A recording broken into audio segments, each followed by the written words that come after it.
Hello, my lovelies. My name is Parker, and this channel is where I read a bunch of different stories to you weekly. Today we will be doing chapter 13 and 14 of Nothing Left to Lose by Shawnee VFX.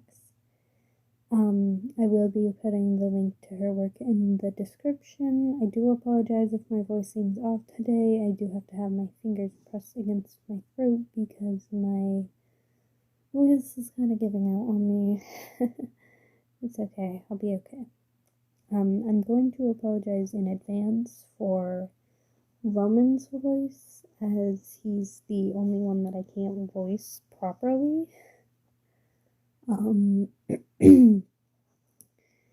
And yeah, we will be reading chapters 13 and 14 today. So, without further ado, this is Nothing Left to Lose, chapter 13 and 14 by Shawnee VFX. Roman's point of view. Why does driving to a play rehearsal have to be so stressful? Today I get to find out who I'll be playing in BMC, so I should be excited. Instead of excitement, I'm anxious. Ironic, since we now have anxiety literally living with us, but oh well. I nervously tap the driving wheel. I'm pretty sure it's called a steering wheel. In time with the music to more than survive as I steer through and start and stop city traffic. Once at the theater, I quickly check my reflection, clearing my face of all signs of anxiety. No one is allowed to see me actually nervous over something, especially during an audition. Luckily, that part is already over, so there's not as much pressure.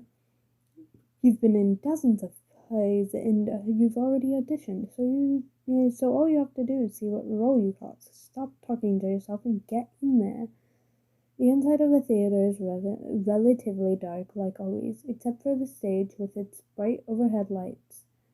Audition results are usually posted backstage by the storage room or in the hallway, so they're pretty easy to find, especially when a bunch of people gather around them, spreading rumors and congratulating their friends.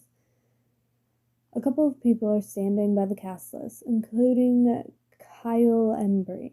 Roman, you've got to see this, Brie calls when she notices me, waving grandly. At least they can handle my energy, since they're just as extra. Logan can really learn from these guys. I walk over and she moves out of the way so I can see the list.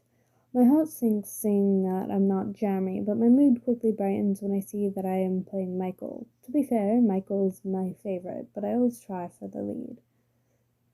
Kyle is playing Jake, and Brie landed the role of Kristen, which they both clearly deserve. This is even better than when Disney announced they were making a sequel to Frozen, I declare lightly. By now, everyone should be used to my dramatic nature, so no one spares me more than a passing glance and smirk. To be fair, we're literally theater kids, so most of us are pretty extroverted. Choosing a musical over Disney? Are you feeling alright? Kyle asks dramatically, putting a hand against my forehead. Yeah, but only because I've never been in a Disney movie, I reason. I'm pretty sure these two would have gone deaf if I was ever cast in a Disney movie. Brie scoffs. Not like you're far off from it. How many times have you sent in a submission to them in hopes of them asking you to play a character? She teases. Not many, I responded. In truth, I had sent in several different recordings in the hope that Disney would notice me, but alas, nothing has come from it. For now, at least, I've got a pretty stable job, and I have plenty of time for theater on the side. Actors, get your butts out here, Corey calls from the stage. Great. The tyrant is the director this time, I grumble. Corey is one of two people that direct the shows and is more of a perfectionist than me. I always make sure my performances are perfect anyway, but having her yell at us doesn't help. Of course, she doesn't seem to know that, and everyone is too scared of her to say anything. Even for those who have tried, they just ended up getting yelled at and were reduced to stagehands. Yeah, Kyle and Brie say at the same time. Patton's point of view. This one's easier. I walked into Deja Brew, turning the sign in the window over to the open side. The name of the shop had been my choice, and what better way to draw people in than a great dad joke? Once inside, I go to the back and find Jojo in the back, pulling a fresh batch of chocolate croissants out of the oven. We had to stick out from other coffee shops somehow, so we also sell different baked goods made by Jojo. I grab my apron and head to my office to turn on the fairy lights in the shop before heading back to the counter. Hey Jojo, where's Daniel? I asked. Daniel was always on time, but he was cutting it a little close to missing the start of his shift. She looks up from her baking. I'm not sure. Maybe there was some bad traffic, she suggests. Doesn't he ride a bike to work? He's one of several teenage employees of mine. He doesn't have a car, and walking several blocks at 4:30 just to get here in time for the morning shift can't be too easy. Maybe he got a flat tire, she responds. He must be working tirelessly to get here. I snicker, shooting finger guns at Jojo, who laughs. It's basically a requirement for my employees to like dad jokes, mainly because I make several during an interview, and if they don't like them, they tend to leave early. The doorbell chimes, cutting off my train of thought. Daniel, I say, happily greeting the younger boy. Hey, Patton. Sorry I'm late, he says guiltily. I smile brightly. Don't worry, you're barely even a minute late, I assure him. He's a great person. I probably couldn't fire him even if he tried. Customers start coming in shortly after to get their happy juice, as Jojo calls it, before going to work. Daniel takes orders. Jojo continues work on baking, and I make the drinks while occasionally helping Jojo. I may like baking, but she's a lot better at it, so she's usually the one here first thing to make the baked goods for the day. Eventually, Jojo's shift ends, and she leaves with a complimentary coffee as she heads to her psychology lecture. Jacob, my non-binary employee, takes their place along with Avery, allowing me to take my break. I plop down on the couch in the break room, seeing a notification from the news apps Logan had us download. The Docksides are once again breaking into another company building. Officials do not yet know what they are attempting to steal. The new CDR reporter states calmly. All right, it's been over 12 hours. Welcome home, Darksides. I'm sure New Vixen has missed you.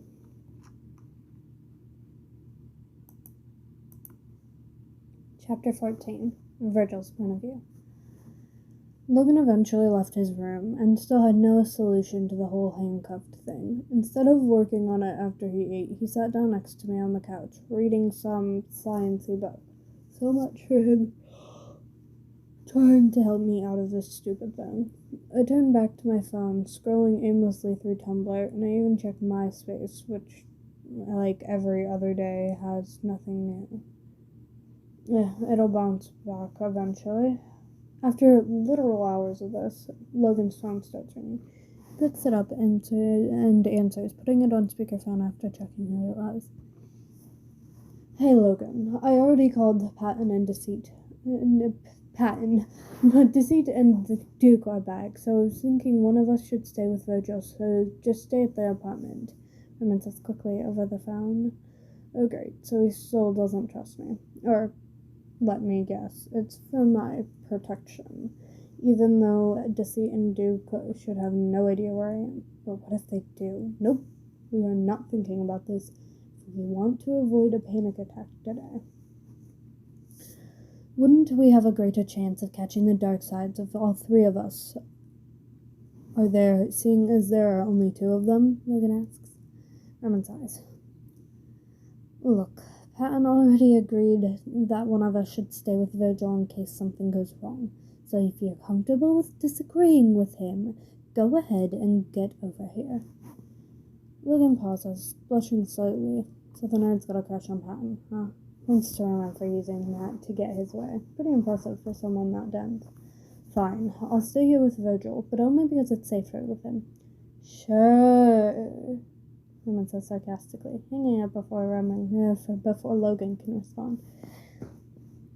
That stupid, conniving little... Logan mutters in frustration, setting his phone down. Try not to blow a fuse there, Teach, I warn, concerned as to what an angry Logan would look like. He sighs and picks up his book again, apparently deciding to ignore the fact that his friends are about to fight two supervillains. I grab the remote off of the coffee table and pull up the news. They've got some live footage of the fight playing, but that's only when one of them is thrown out a window. Most of the actual fight is happening inside some random skyscraper, so there isn't much to see. Officers have set up a barricade outside the building and have some idiotic civilians taking videos, apparently not realizing that a superpowered bullet could come crashing at them at any second. I'm sure it'll be worth a trip to the hospital if their video starts trending on Instagram. Deciding that watching the news isn't going to help anything, I turn off the TV and head to the guest room that I'm staying in. I would call it my room, except for I'm basically a burden on these guys since I don't pay rent. I live here now, I guess, and I eat their food. Basically, I'm like an emo teen staying at their dad's house, except for their dad is dating someone new, and it's really awkward, plus the annoying step-sibling. At least they're not villains that will rope you into every scheme of theirs in return for food. I put on my headphones, turning on the Panic Boy Hours playlist to avoid having an anxiety attack. Janice and Remus, well, Remus at least, is insane. For all I know, Roman and Patton could be on the brink of death right now. And it'd be all my fault. Nope, this is why I turned on the playlist, to avoid panicking, but here we are. We're not going to worry. Patton and Roman are superheroes, and if they're hurt, then that's on them for fighting Janice and Remus alone. They're just gonna ignore the fact that I'll feel guilty. We're just gonna ignore the fact that I'll feel guilty no matter what.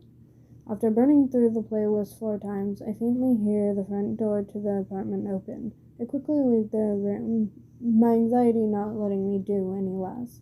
An angry Roman and a tired Patton are standing in front of the now closed door. Logan gets up from the couch and heads into the kitchen, coming back out with a first aid kit.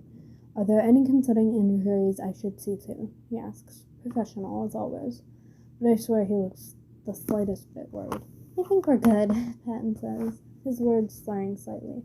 Logan, unconvinced, leads Patton over to the couch to examine him, leaving me in the hall with Roman. What happened? I ask, my voice coming out quiet.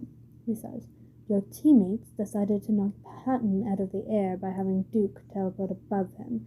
Deceit took control of the security guards and got them to shoot at me, so the usual, he says bitterly. I flinch slightly at him calling them my teammates. Of course, Roman doesn't care that I didn't want this. That had I known what they were like, I would never have worked with them. They're not my teammates, I mumble, fidgeting with my sleeves. He looks almost guilty, but walks into the living room silently. Seeing no real other option, I follow him in. At the moment, Logan is putting a band-aid on Patton's arm. Hey, what's that? Patton asks, pointing towards my wrist with his finger arm. I look down at the power cuff. Ask Logan. He adjusts his glasses. I asked Virgil if he would help me test my power restraining handcuffs. He agreed. However, when I attempted to remove them, it did not unlock. So the great Logan made something that doesn't work? Roman says mockingly. None of my inventions work correctly on their first attempt, Logan responds calmly. Patton laughs softly, putting a hand to his stomach. Patton, are you adequate? Logan asks, concerned. Yeah, just took a bad hit from Duke, he explains, wincing slightly. Logan tentatively examines Patton, deciding that he might have a couple bruised ribs. Even though I've known the guy for a couple days, he doesn't deserve to get hurt. This is why I left the dark sides. I couldn't be the one to hurt people, but I haven't done anything to keep them from being hurt either. Why did it take me so long to see how bad they were? God, I hate deceit in the Duke. Okay, I thought this was a good thing to point out from the author, so I'm gonna point this out because that's the finish. This is the author's note.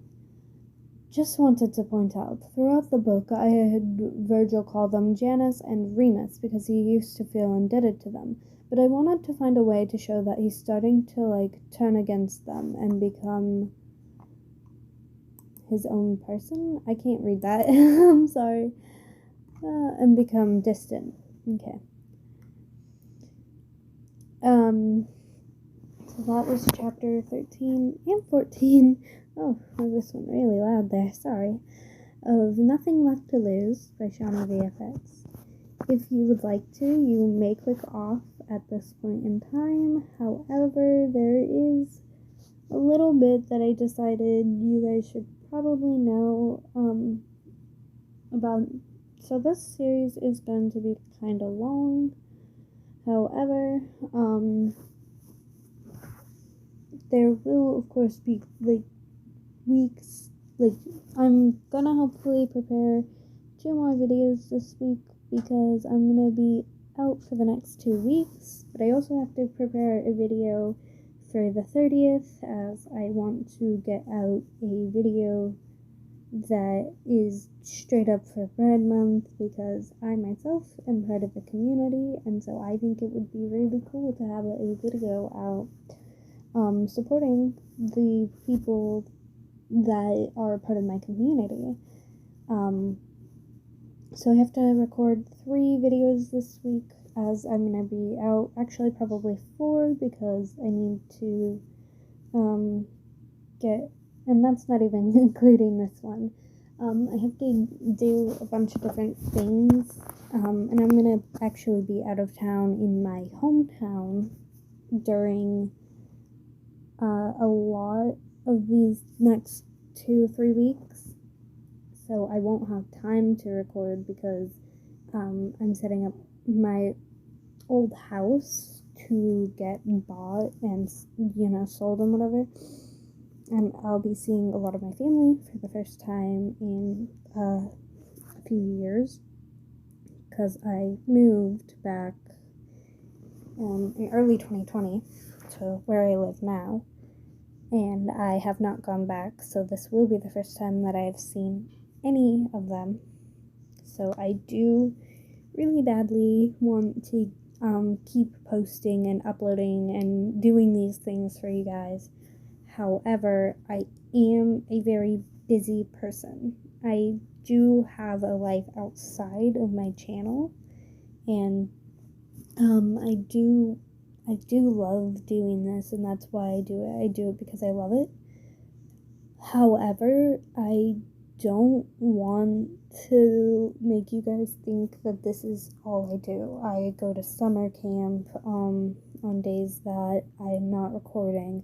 I write for my Wattpad. I am writing an actual book. I read a lot. I have a life outside of this. I want to be around my family and my friends, so it does do me good for you guys to have patience with me because I'm not always going to be able to have these videos out on time and have these videos pre-recorded, and I'm very lucky that I've gotten what I do have out. So, thank you guys for watching. Bye!